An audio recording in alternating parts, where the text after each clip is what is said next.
৩২-এর সেই বাড়ি ভাঙার ১ মাস পর সেখানে গিয়ে একটি ছবি তুলেছেন সঙ্গীতশিল্পী ন্যান্সি। সেই ছবি নিজের ফেসবুক পেজে প্রকাশ করে ক্যাপশনে লিখেছেন, প্রথম বাংলাদেশ আমার, শেষ বাংলাদেশ, জীবন বাংলাদেশ আমার, মরণ বাংলাদেশ, পরাধীনতার শেকল মুক্ত একটি নতুন বাংলাদেশের সূচনা।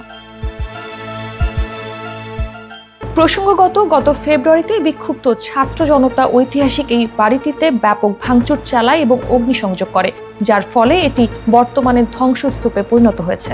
ন্যান্সির পোস্টকে অনেকেই তার পূর্ববর্তী রাজনৈতিক অবস্থানের প্রতিফলন হিসেবে দেখছেন। এছাড়া আরেকটি পোস্টে ন্যান্সি লেখেন, আমি এখন আছি সুখে, আগুন জ্বলুক খুনি দস্যুদের বুকে, ঘুমাতে গেলাম।